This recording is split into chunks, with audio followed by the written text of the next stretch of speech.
कहें कि पहले ही ऑफर आपको दे दिए हैं कि अगर नहीं समझ में तो एक बार की जगह पे 1000 बार पूछिएगा, हम बताने से नहीं हटेंगे पीछे। चलिए पहला क्वेश्चन देखिए, समानांतर श्रेणी 2,7,12 समानांतर श्रेणी 2,7,12 dot dot dot dot dot का 10वां पद 10th टर्म 10वां पद क्या होगा। अब ध्यान से देखिएगा, जब भी आपसे क्वेश्चन कहे कि अगर पहला पद दे दे, दूसरा पद दे दे, तीसरा पद दे दे, तो हम सर्वांतर निकालने के लिए 2 पद की जरूरत पड़ती है।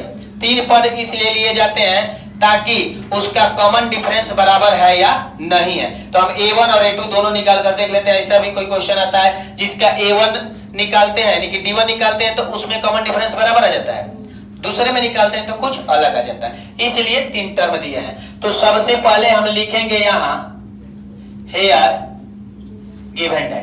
एग्जाम में कभी भी आप एक बात ध्यान दीजिएगा, स्टेटमेंट लिखना मत भूलिएगा। तो हेयर गिवन है ए बराबर कितना दिया है बाबू? 2। अच्छा, डी बराबर A2 माइनस A1। तो एक बात बताइए, A2 का मान कितना है? A1 का मान घटा देंगे तो कितना आ जाएगा? तो डी का मान कितना आ गया? 5। अच्छा, ए का मान दिया ही है, दिया है ना। एन का मान कितना दिया है?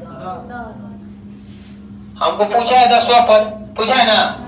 तो क्या करेंगे, ए एन बराबर सूत्र होता है A plus N minus 1 into D. अच्छा, ए एन बराबर ए का मान कितना है? 2 प्लस एन का मान 10 माइनस 1, 10 माइनस डी का मान 5। अब ध्यान देना, ए एन बराबर ये 2 हो जाएगा, 10 में से 1 जाएगा 9, आइए ब्रैकेट हटेगा गुणा, तो ये हो जाएगा ए एन बराबर 2 हो जाएगा 9 बचे 45। ए एन बराबर कितना हो जाएगा? 47। तो लिखेंगे कि इस प्रकार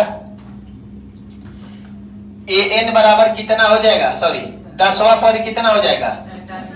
47।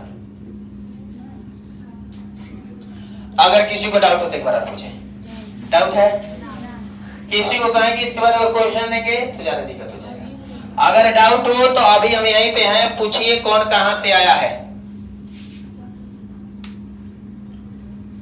किसी को नहीं डाउट है? चलिए वेरी गुड।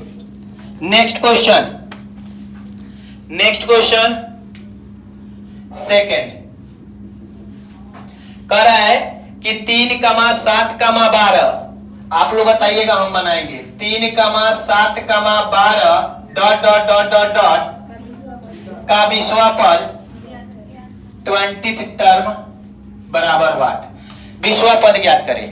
अच्छा एक बात बताना, यहां पे भी सेम स्टेटमेंट होगा कि नहीं होगा? तो ए बराबर कितना हो जाएगा बाबू? डी बराबर 7 होगा।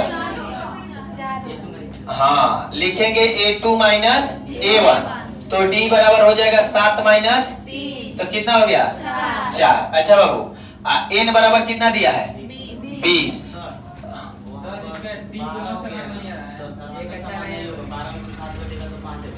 कहां पे?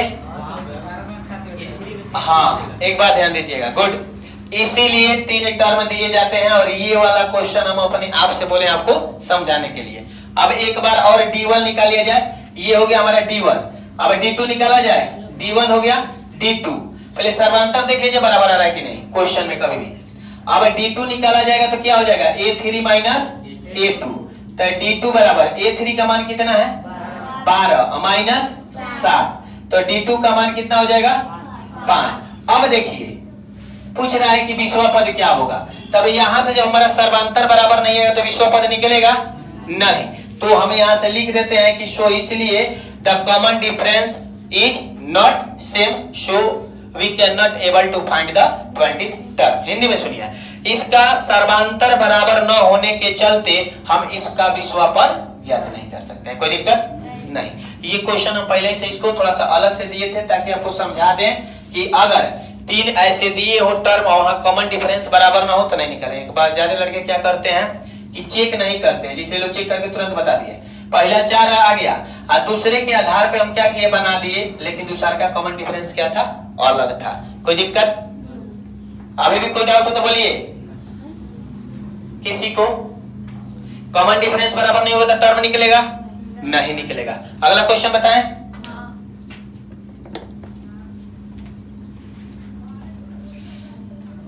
एक और बता दे रहे हैं, उसके बाद लिख लीजिए। हाँ चलिए,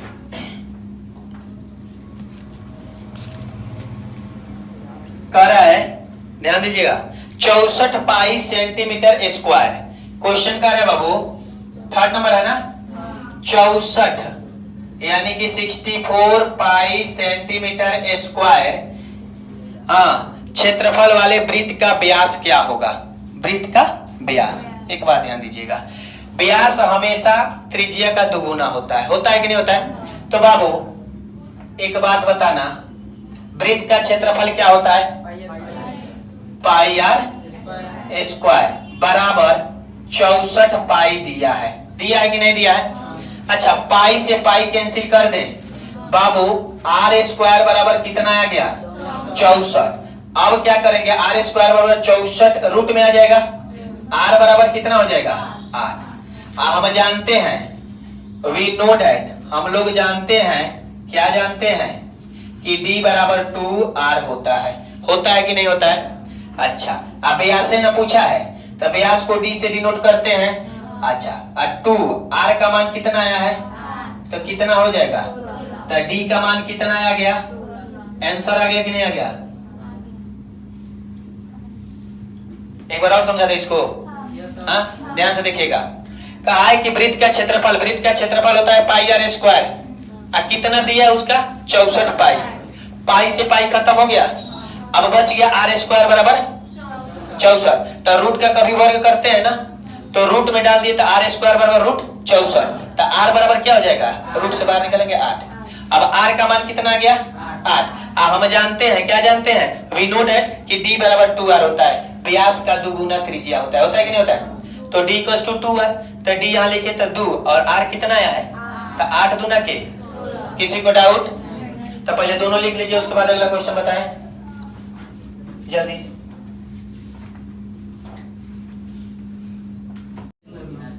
एक मीनार का शीर्ष का उन्नयन कोण उसके पाद से 15 मीटर दूरी पर 60 डिग्री है, तब मीनार की ऊंचाई ज्ञात करें।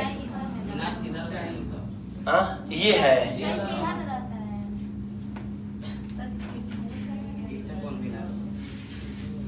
तब मीनार की ऊंचाई ज्ञात करें। चलिए, सबसे पहले इस क्वेश्चन को करने के लिए हम क्या करते हैं बाबू?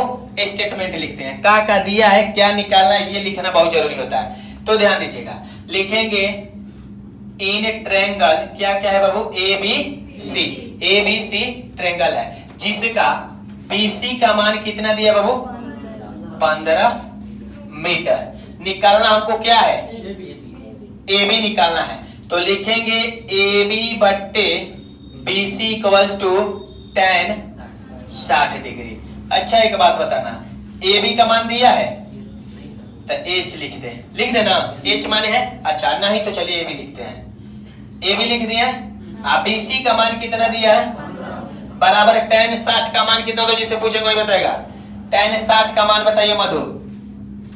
बहुत अच्छा, कॉपी पलटाना चालू हो गया, रुक जाओ। कितना होता है? कितना होता है बाबू? √3। इसका बट्टा 1 मान ले बाबू। अब खोजिए मत, मान यहाँ ध्यान दीजिए, क्रॉस मल्टीप्लाई कर दिया जाए। अच्छा, AB में 1 का गुणा करेंगे तो AB हो जाएगा। अच्छा, इसमें गुणा करेंगे तो 15 √3 हो जाएगा। अब क्या करना है आगे? आंसर हो गया।